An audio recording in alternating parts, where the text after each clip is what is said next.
Hi, hello friends, welcome to AS Creations. Before going to this video, please like, share and subscribe my channel. First வந்து author introduction பார்க்கலாம். William Shakespeare வந்து எங்கே எப்போ பிறந்தார் அப்படின்னா April 23, 1564 Stafford upon Awan அப்படிங்கிற இடத்துல தான் அவர் பிறந்தார். அவர் எப்போ இறந்தார் அப்படின்னா 23 April 1616 வந்து அவர் இறந்துருக்காரு. அவரோட ஃபாதர் நேம் வந்து ஜான் ஷேக்ஸ்பியர். அவர் வந்து என்ன பண்ணிகிட்டு இருந்தார் அப்படின்னா ட்ரேட் பண்ணிகிட்டு இருந்தார். என்ன ட்ரேட் பண்ணார் அப்படின்னா கார்ன், வீட்டு அதெல்லாம் வந்துட்டு ட்ரேட் பண்ணிகிட்டு இருந்தார். தென் அக்ரிகல்ச்சுரல் ப்ராடக்ட்ஸ் எல்லாமே வந்து ஒரு ட்ரேட் பண்ணிகிட்டு இருந்திருக்காரு. ஷேக்ஸ்பியருக்கு வந்து 14 இயர்ஸ் ஆகும்போது அவரோட ஃபாதர் வந்து அவங்கக்கிட்ட இருக்கிற எல்லா ப்ராப்பர்ட்டிஸையுமே வந்து லாஸ் பண்ணிடுறாரு. அதுக்கப்புறமா அவங்க குடும்பத்துக்கு நிறைய கடன் வந்துருச்சு. அதனால் வந்து இவருடைய எஜுகேஷனை ஸ்டாப் பண்ணிவிட்டு ஃபேமிலிக்கு வந்து சப்போர்ட் பண்ணுறாரு. எப்போ அப்படின்னு பார்த்தீங்கன்னா 1582. அதுக்கப்புறம் இவர் வந்து ஆனி ஹாத்தவே அப்படிங்கிற ஒரு லேடி வந்து மேரேஜ் பண்ணிக்கிறாரு. அவங்க வந்து இவரை விட 8 இயர்ஸ் வந்து எல்டர் ஒரு பர்சனாக இருப்பாங்க. தென் இவங்களோட மேரிடல் லைஃப்பை பற்றி சொல்லணுன்னா அந்தளவுக்கு ஒரு சாட்டிஸ்ஃபைடாக இருக்காது. அவருடைய மேரிட்டல் லைஃப் வந்து கொஞ்சம் ஃபெயிலியராக தான் போய்கிட்டுருக்கும். தென் வந்து அவருடைய கெரியரில் சொல்லணும் அப்படின்னா 37 பிளேஸ் ரைட் பண்ணியிருக்காரு. 154 சானட்ஸ் வந்து எழுதியிருக்காரு. 4 லாங் நரேட்டிவ் போயம்ஸையும் அவர் எழுதியிருக்காரு. இவ்வளோ தான் வந்து ஷேக்ஸ்பியரை பற்றின ஒரு ஷார்ட் இன்ட்ரோடக்ஷன். வின்டர்ஸ் டேல் வந்து எப்போ பப்ளிஷ் பண்ணாங்க அப்படின்னா 1609 1611 வந்து இதை பப்ளிஷ் பண்ணியிருக்காங்க. என்ன ஜேர்னர் அப்படின்னா under the genre of drama and romance.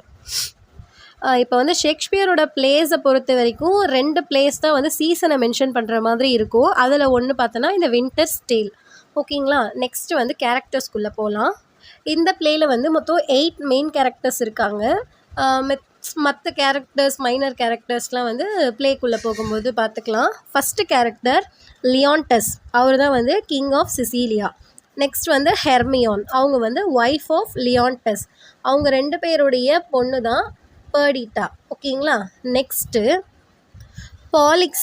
பாலிக்சென்ஸ் வந்து king of Bohemia, friend of Leontes. Next வந்து கெமிலோ அப்படிங்கிறவர் வந்து ஒரு நோபல் மேனு. அவர் வந்து பாலிக்சென்ஸ் கூட இருப்பார். நெக்ஸ்ட் வந்து ஆன்டிகோனஸ் வந்து லியாண்டஸ் கூட இருக்கிற ஒரு நோபல் மேனு. அவரோட ஒய்ஃப் வந்து பார்த்திங்கன்னா பவுலினா. அவங்க ஒரு நோபல் விமன் அப்படின்னு சொல்லலாம். நெக்ஸ்ட் வந்து ஃப்ளாரிசல். இவர் யாருன்னா பாலிக்சென்ஸோடைய சன்னு. ஃபைனலாக பெர்டிட்டா வந்து இந்த ஃப்ளாரிசலை வந்து மேரேஜ் பண்ணிப்பாங்க. இந்த மேரேஜ் எப்படி நடக்குது அப்படின்றது தான் இந்த ஸ்டோரி. ஓகே, இப்போ வந்து நம்ம ப்ளேக்குள்ளே போகலாம்.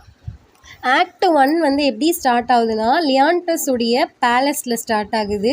அங்கே வந்து லியாண்டஸோட பேலஸில் பாலிக்சென்ஸ் வந்து ஒரு 9 மந்த்தாக ஸ்டே பண்ணிகிட்ருக்காரு.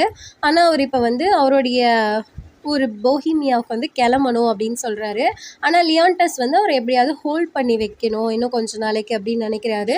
அதனால அவர் வந்து அங்கே இருக்க சொல்லி கேட்குறாரு. ஆனால் அவர் இருக்க மாட்டேன் அப்படின்னு சொல்லிடுறாரு.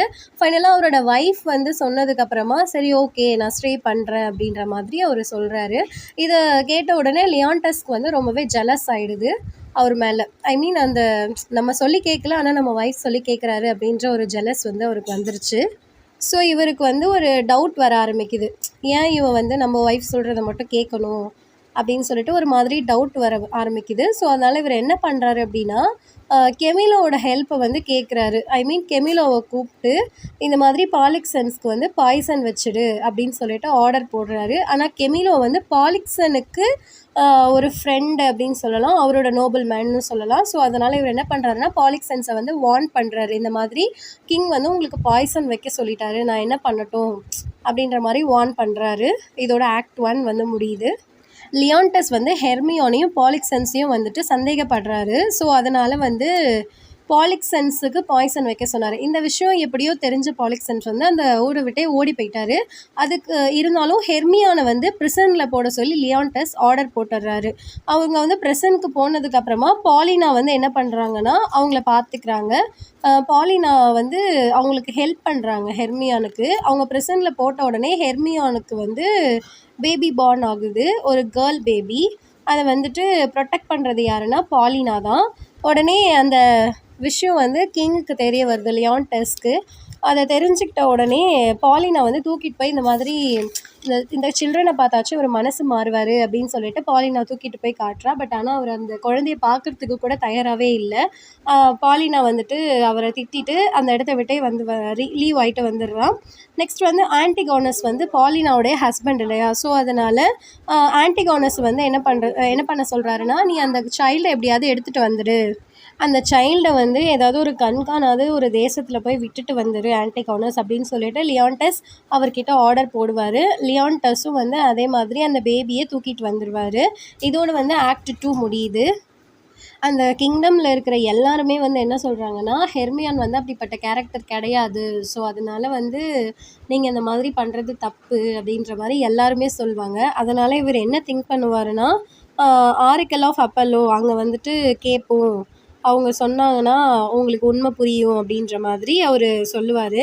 அதுக்காக ஒரு 2 பேரை அனுப்பிச்சு ஆரிக்கல் ஆஃப் அப்பல்லோ கிட்ட போயிட்டு என்ன விஷயம் அப்படின்னு வாங்கிட்டு வாங்க, அவர் வந்து சொல்வார் அப்படின்ற மாதிரி சொன்ன உடனே இங்கே இன்னொரு நியூஸ் வரும். என்ன அப்படின்னா, இவங்களுக்கு பேபி பிறந்த உடனே ஹெர்மியான் வந்து இறந்துட்டாங்க ப்ரிசன்லேயே அப்படின்னு சொல்லிட்டு சொல்லுவாங்க.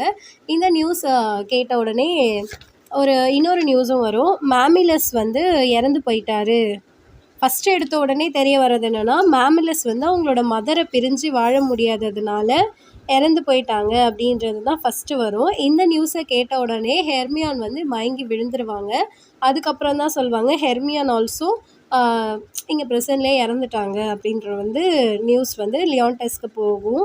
அதுக்கப்புறமா லியாண்டஸ்க்கு அவர் அனுப்பிச்சி வச்சார் இல்லையா, இந்த ஆரக்கல் ஆஃப் அப்பாலோவை மீட் பண்ணிட்டு வர சொல்லி. ஸோ அந்த விஷயமும் வந்த உடனே அதில் என்ன போட்டிருக்கோம் அப்படின்னா, பாலிக்சன்ஸும் ஹெர்மியானும் வந்து ரொம்பவே இன்னசென்ட் பர்சன்ஸு, ஸோ அதனால் நீ வந்து தான் இந்த மாதிரி அவங்கள தப்பாக நினச்சிருக்க அப்படின்ற மாதிரி நியூஸும் வரும்.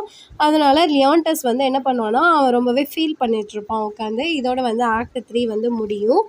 ஆக்ட் 4 என்ன ஆகுது அப்படின்னா, 16 வருஷம் முடிஞ்சு போச்சு. ஆஃப்டர் 16 இயர்ஸ் அதுதான் வந்து ஆக்ட் 4ல் ஸ்டார்ட் ஆகுது. ஃப்ளாரிசலோட கோர்ட்டில் வந்து பேர்டிட்டா இருக்கா. ஃப்ளாரிசல் யார் அப்படின்னா, சன் ஆஃப் பாலிக்சன்ஸ்னு சொல்லியிருந்தோம் ஆல்ரெடி. பாலிக்சன்ஸும் கெமிலோவும் வந்து ஒரு இதுக்கு போகிறாங்க, அதாவது டிஸ்கைஸ் பண்ணிக்கிட்டு ஒரு இடத்துக்கு போகிறாங்க. எங்கே அப்படின்னா, ஷெஃபர்ட்ஸ் எல்லாம் வந்து ஒரு ப்ரோக்ராம் வச்சுருப்பாங்க, அந்த ப்ரோக்ராமை போயிட்டு அட்டன் பண்ணலாம் அப்படின்ட்டு போவாங்க. அந்த டைமில் தான் என்ன ஆகும்னு பார்த்திங்கன்னா, ஒரு என்கேஜ்மெண்ட் ஒன்று நடக்கும். அது யாருக்குன்னா, ஃப்ளாரிசலுக்கும் பேர்டிட்டாக்கும் வந்து ஒரு என்கேஜ்மெண்ட்டு நடக்கும். ஓகேங்களா. ஸோ அந்த என்கேஜ்மெண்ட்டை பார்த்தோன்னே பாலிக்சன்ஸ் வந்து அவருடைய ரியல் ஐடென்டிட்டியை வந்து ரிவீல் பண்ணுவார். அதுக்கப்புறமா அவர் அந்த இடத்துலையே வந்து அவரோட சன் ஃப்ளாரிசலை வந்து திட்டி அங்கேருந்து கூட்டிகிட்டு போயிடுவார். இப்போ வந்து அவன் ரொம்பவே சேடாக உட்காந்துருப்பான். அந்த டைமில் வந்து கெமிலோ போயிட்டு அவன்கிட்ட ஹெல்ப் பண்ணுவான். ஹெல்ப் பண்ணுறதுக்காக போய் கேட்பான். என்ன அப்படின்னா, நீங்கள் என்ன பண்ணுறீங்கன்னா, நான் ஒரு லெட்டர் கொடுக்குறேன், அதை எடுத்துக்கிட்டு எப்படியாவது சிசிலியாவுக்கு போயிடுங்க, அந்த இடத்துல வந்து கிங் லியாண்டஸ் இருப்பார், அவரை பார்த்தீங்கன்னா அவர் வந்து உங்களுக்கு ஹெல்ப் பண்ணுவார் அப்படின்ற மாதிரி சொல்கிறாரு. இந்த ஐடியா வந்து அவர் ஏன் வந்து ஃப்ளாரிசலுக்கு கொடுப்பாருன்னா, அவருடைய சொந்த ஊர் கெமிலியோடைய சொந்த ஊருன்னு பார்த்தீங்கன்னா இந்த சிசிலியா தான். ஆனால் வந்து பாலிக்சன்ஸ்க்காக அவர் வந்து இந்த ஊருக்கு வந்துடுவார். அந்த ஊரை போய் திரும்ப பார்க்கணும் அப்படின்றதுக்காக தான் இந்த ஐடியா கொடுத்து அவர் அனுப்புவார். இதோட வந்து ஆக்ட் 4 வந்து முடியுது. ஆக்ட் 5ல் என்ன அப்படின்னு பார்த்தீங்கன்னா, ஃப்ளாரிசல் வந்து ஃப்ளாரிசலும் பேர்டிட்டாவும் வந்து டிஸ்கைஸ் பண்ணிக்கிட்டு வேற ஒரு வேஷம் போட்டுக்கிட்டு சிசிலியாவுக்கு போவாங்க. லியாண்டஸ் வந்து அவங்க 2 பேரையுமே வெல்கம் பண்ணுவார்.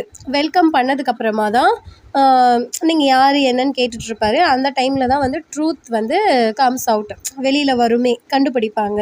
என்ன அப்படின்னா, அந்த ஷெஃபர்டு வந்து சொல்ல வருவார். என்ன அப்படின்னா, இவன் வந்து என்னோட பொண்ணு கிடையாது, 16 இயர்ஸ்க்கு முன்னாடி அந்த ரிவர் சைடில் வந்து கொஞ்சம் கோல்டு, கொஞ்சம் கேஷு, அதுக்கப்புறமா ஒரு லெட்டரில் வந்து இவளுக்கு பேர்டிட்டான்னு பேர் வச்சு வளங்க அப்படின்ற மாதிரி எழுதி வச்சுருந்தாங்க.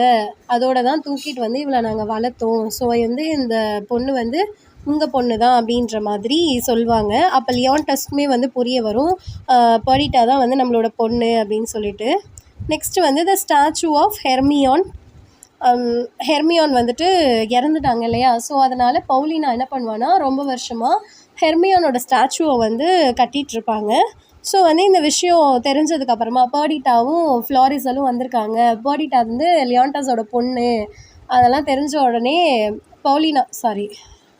பேர்டிட்டா வந்து இவரோட பொண்ணுன்னு இவர் அக்செப்ட் பண்ணிக்கிட்டாரு அப்படின்ற விஷயம் தெரிஞ்ச உடனே பவுலினா இவரை இன்வைட் பண்ணுவாங்க. நீங்கள் தான் வந்து ஹெர்மியான் ஸ்டாச்சு வந்து திறந்து வைக்கணும் அப்படின்ற மாதிரி.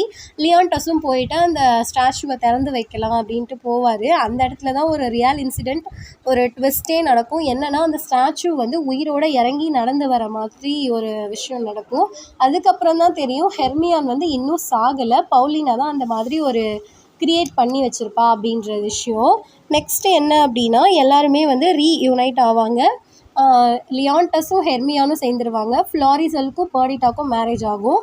இதில் ஒரு விஷயம் என்ன அப்படின்னா ஆன்டிகானஸ் வந்து பேர்டிட்டாவை கூப்பிட்டு போயிட்டு சைடில் விட்டுட்டு வரலான்னு சொல்லி போகும்போது அவர் அந்த இடத்துல பேர்டிட்டான்ற நேமை வைங்க, என் கனவுல வந்துச்சு அப்படின்னு சொல்லிட்டு அந்த இடத்துல விட்டுட்டு வரும்போது ஏதோ ஒரு பியர் வந்து அவர் அட்டாக் பண்ணி கில் பண்ணிடும்.